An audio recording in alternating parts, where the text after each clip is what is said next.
Good afternoon, and welcome again to another edition of Adult Arts and Crafts from the Warren County Library. My name is Mary Ellen, and today I'm going to be talking about pressing flowers. What a better way to share what grows in your garden than to press some flowers and send them off to a friend. You could do this in lots of different ways. This one is just framed, and it's very, very simple to do. So I'm going to show you some projects you might want to do with pressed flowers, and I'm going to show you how to do it the fast way. It's a nice old-fashioned thing to try, and we're going to try it a new-fashioned way.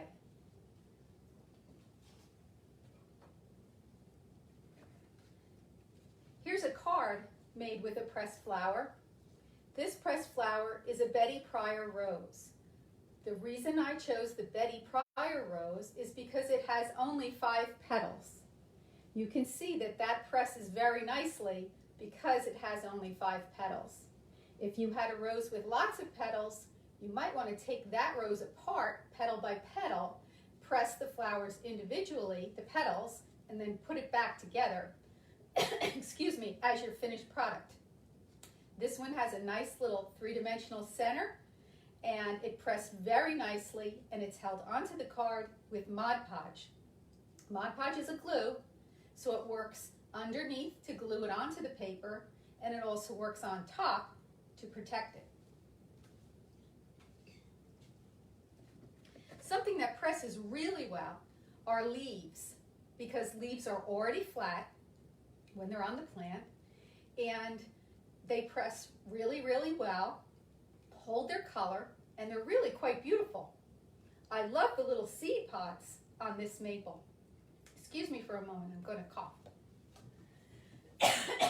So sorry. Here's a card made with a dogwood. The dogwood blossom presses very flat. The center, though, is very 3-dimensional. Not sure you can see this on the camera, but the center stands out very well from the card, and I think that's really interesting that it does that. So don't be afraid just because there's a 3-dimensional aspect to the thing that you want to press. Try it. You never know the results you're going to get until you take a chance and try it. You might be surprised, and happily so. So here's an example of a rose that I began pressing onto this jar, and I've just pressed 4 petals. I did them separately because it's a big rose, and what I'm going to do next, I think, because I haven't fully decided, is I'm going to take some other petals in smaller sizes and then begin to arrange and press them on as well. So that's how you could get around pressing something that has a lot of petals and still manage to make it a beautiful pressed flower. Years ago at a craft show, I bought this little bottle that someone had put a pressed flower on. And I really love this. I keep this on my dresser, and it's got my grandmother's perfume in it. I'm not really using that perfume, but I like it as a memento. It has faded a little bit through the years, so know that your pressed flowers could fade if they were out in the sun. And this has been this way for many, many years, so that could happen. But think about what you might want to make. I do collect little bottles, and so here's another little Chanel bottle that would be perfect for a bloom that is pressed, and it could serve as a gift, or it could be served as my own little travel bottle to take with me. So that's another option, what you might want to do with your finished flower. I took a couple of Johnny Jump Ups this year and put them on a votive candle holder. I used the Mod Podge. You can see here it has the shine. I used the shiny one, and I put several coats on top so it's very stable. It won't get rubbed off. It won't get knocked off. It can even get washed if you use the right Mod Podge. And it's very beautiful when the candles are burning and the glow comes right through the flower as well as the glass.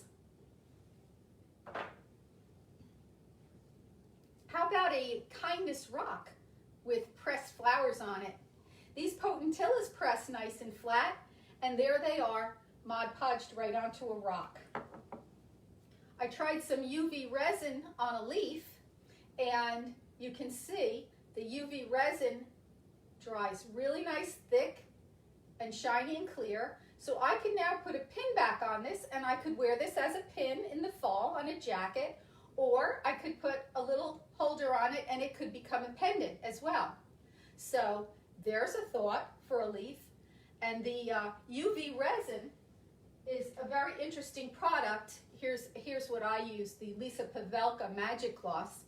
This becomes hard in sunshine or UV light. So if you have the little UV light machine for drying your gel nails, you could use that, or you could use it outside in the sunshine. So there were some ideas of things you might do with your completed pressed flowers. Now I'm going to go down onto the table and show you how to do it yourself. If you have any questions, use the chat box. We are live today as usual, so you could ask me a question and hopefully I could see it here, and you can learn some more about this craft. So here I am now on the table, and here's one more thing that I pressed. This is could be a Queen Anne's lace. I'm not sure. It is something I found outside. It might be Queen Anne's lace. It might even be a weed. I'm not sure. But I just put it on a piece of watercolor paper with a few little dabs of glue, framed it, and the glass is going to hold this very nicely inside and flat, and it makes a beautiful piece of artwork from your home. I couldn't paint something as pretty as what Mother Nature made, so I'm happy to have the plant itself on my shelf instead of a drawing that I did if my drawing really wasn't that good. I actually came upon a quote this week from Frida Kahlo, one of my favorite artists, and she said, "I paint flowers so they will not die." Well, isn't this fitting for pressed flowers? I press flowers so they won't die, because here's all the beauty, and here's a pressed flower that's going to last for years to come. So the real flower is as beautiful as the pressed flower. Even the buds press beautifully. So here are the pansies. I'll show you today how to press a pansy using your microwave. And if you ever saw the old style way of pressing flowers, this is a flower press that I had bought in the Goodwill store. And all it is pieces of cardboard, and you put your flowers in between those pieces of cardboard. You put it together, the front and the back, and you screw it together tightly and leave it for weeks until all the moisture is out of the flowers. That's how you would do it in the past. So if you didn't use my new method, you could do it that way, and they come out just fine. So I wanted to show you that's how you would have pressed flowers in the past. Or you could just put them inside a book, and that's fine too. On our calendar, I have put a copy of my little direction sheet. So here's a copy of it here, so to remind you. And it's also on our Pinterest board at WarrenCountyLibraryPinterest.com. All right? So that's that. So here are some other pressed flowers that you could do. Here's the Potentilla.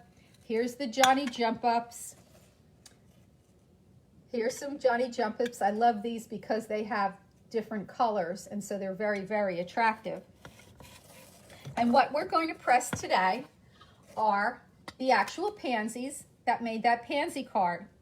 So what I like to do is look at the plant and see if there's anything about the layers that I would like to remove before I press it. And when I looked at this pansy, these little green parts on the back, I thought were a little bit thick and a little bit unnecessary to the pressing process. So what I did was, I would say when you cut the flower from your plant, try not to touch the blossom. You don't want to bruise the blossom. You want to keep it as fresh as possible. But if there's something that you'd like to remove, I took a very small scissor and I came back here under these little green bits. Sorry, I don't know the botanical name. It escapes me at this moment. And I just snipped off these tips because they are really unnecessary to the bloom that I want to see pressed. So as you can see, I just gently got behind there with a tiny scissor and I cut them off. So you could see on the potentilla, I would cut a whole chunk of it off and then cut just the flower off before pressing, because it keeps it fresh, and by not holding on to it, it keeps the flower intact as well. So what you want to do when you're pressing a flower is remove all the moisture from the flower. You're just making it dry as though it were a piece of paper.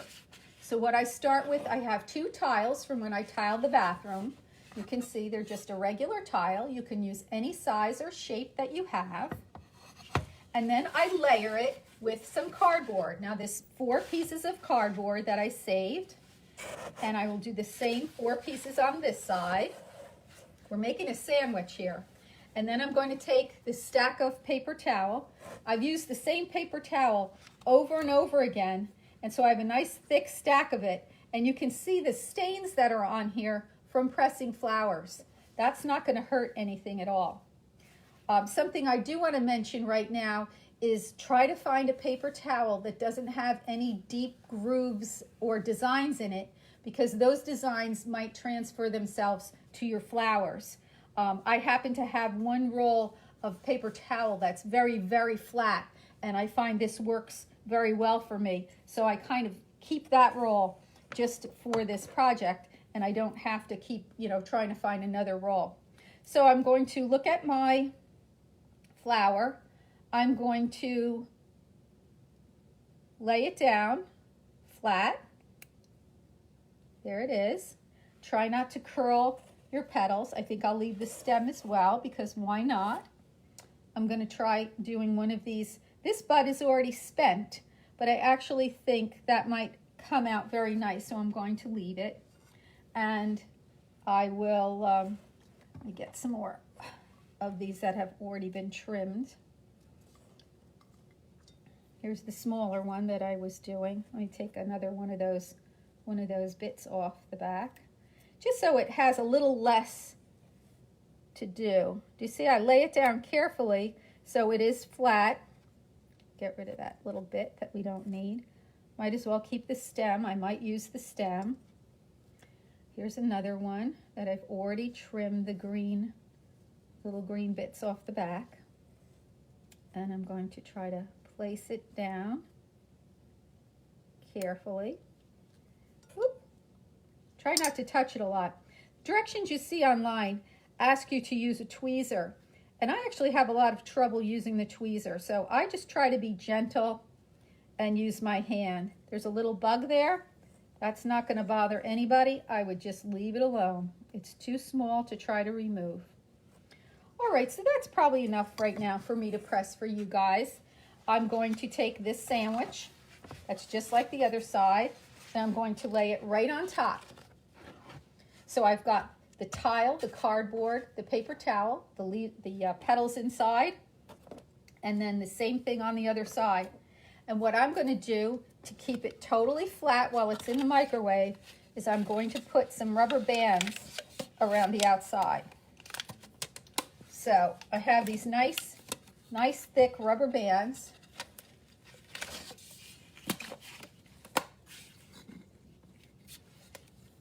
You see I have 2 there. And I'm going to put a couple more on, because if it holds it real nice and tight, it'll come out really, really flat. Let's see if I can get the last one on. I like to put a lot of them on. So what I'm going to do is I'm going to put this in my microwave for 30 seconds, just like this. Then I'm going to turn it over and turn it the other way, and I'm going to do it for 30 seconds on the other side. All right? So that will be just 1 minute. I'll put this page up while I'm doing that so you have something to look at. All right, here we go in the microwave. I'm going to put it in one way, cook at 30 seconds. Now, everyone's microwave is different. So do a test and find out how yours works. If you see the flowers beginning to brown, they're actually starting to cook. So do a little less time. I do it on full power of my machine but I don't know if your machine will work the same way. So, take a chance and try it yourself. Do a little bit less. You can always do it more the next time. So we're about to be done with the 30 seconds. I'm taking out this bundle. I'm going to turn it the other way and flip it upside down and do cook 1 and 30 seconds. I had done some of these pansies with an additional 30 seconds, but some of them started to cook. And I did not want that to happen. I'll show you what it looks like if that were to happen. So this one started to get brown right around the outside, and that's because it was in there for a little bit too long and it actually started to cook. But I didn't get rid of this because if I were going to do an arrangement and layer many flowers, maybe the flower would cover that spot. Maybe another flower would cover this spot where there was a little tear. So I really don't throw out any of my accidents because you never know when an accident will come in handy. Well, I finished the other 30 seconds. My bell has rung. So I'm going to bring this back to the table. At this point, I can feel that it is slightly warm. It's not hot. It's slightly warm. And there's moisture leaking out of these paper towels because the moisture from the flowers is starting to come out. So I'm going to take off my rubber bands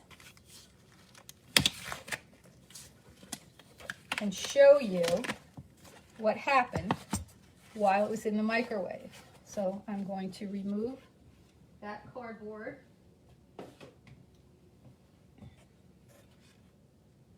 And it's inside these paper towels. So as you see, here are my pressed flowers. So this stem is already just released and it's fine. And the good thing about having it on the paper towel is now you can pick it up by the paper towel and actually stretch it a little bit to make it release. And you have to be very, very gentle because at this point it actually could tear. So when I remove them from the paper towel, I will take them to a piece of copier paper and just put them down like that on the copier paper. And I'm going to sandwich it inside another piece of copier paper. And I do slide them into a book just for a couple of days to make sure that they are entirely dry. You can tell that these are still slightly moist. I can feel a lot of moisture in the paper towels.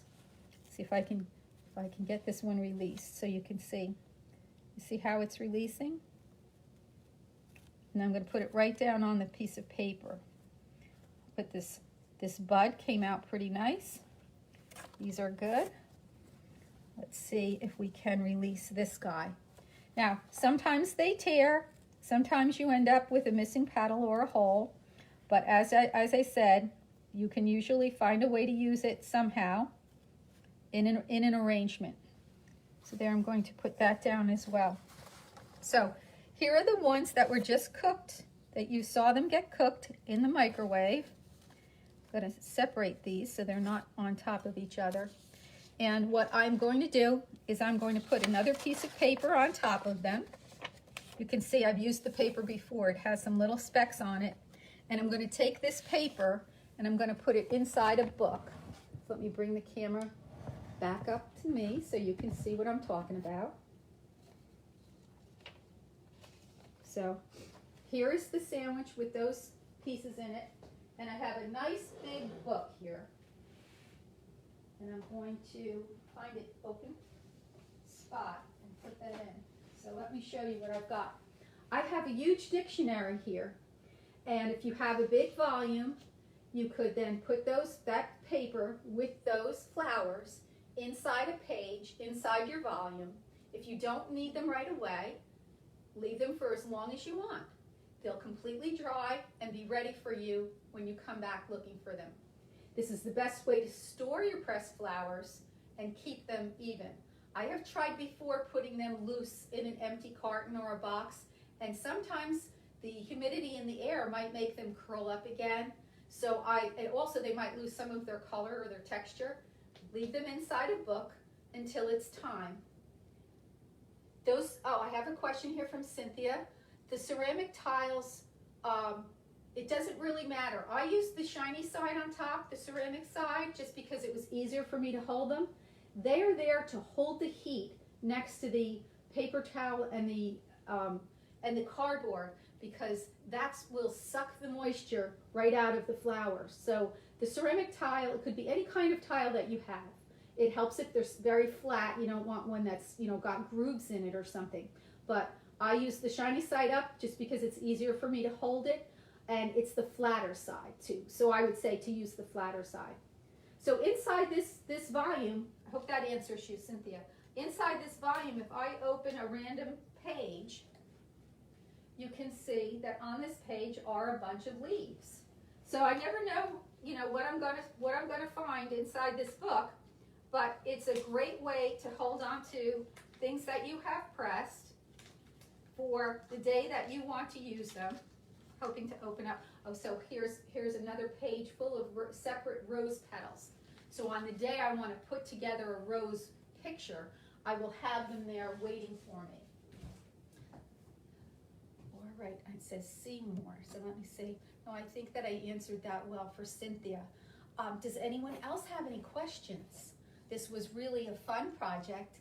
I enjoyed doing it. I made some pressed flowers a few years ago and hadn't done it in a while. And it's really fun to take a walk outside and start looking at some of your plants anew and see what you might want to press. Interestingly, just this morning on my Instagram, I found a new group that's called pressedplanet.com. And this sounds really interesting for anyone who's very interested in pressing plants and being careful about the botanical name and information about that plant. They would like you to ethically source your plants. They'd like you to correctly identify your plants, creatively organize your plants, and then share them. You can share them on their website. You can share them on Instagram. And one of the things they're offering is finding someone around the world who'd like to share pressed flowers with. So if you were looking for these pressed flowers from another country for something that you're making an arrangement, you could actually share some of yours with them. I see a question from Diana Dove. Yes, there is a way to view the lesson again. This lesson will stay up on Facebook. If you go to videos, you will find it and you can view it again. The other thing that will happen is within a few days, it will also go to our YouTube page, Warren County Library on YouTube. Just watch for it because there are 2 Warren counties, but you'll find ours with the picture of our book on it, and you'll find all of these Thursday tutorials that I've done. There are a lot of great videos on there from other people. Sandy, our Makerspace person, does some wonderful STEM programs for kids on there, and story times are there from our young adult, our children's readers. So check out the Facebook. The videos will stay on there for quite a long time, and they will also end up on our YouTube channel. So know that there are lots of things to watch, and I've really enjoyed presenting these to you. So I hope you guys have enjoyed this. I hope you come again. I'm working on a paper towel roll craft for a beautiful Christmas wreath, since this is the year of paper towels and toilet paper, and lots of beautiful things coming up. I make jewelry projects and all kinds of projects for adults. So if you like this, watch our calendar and watch for adult arts and crafts. Thanks so much. This is Mary Ellen saying I'll see you next time at the library or in my kitchen right here. Have a good day.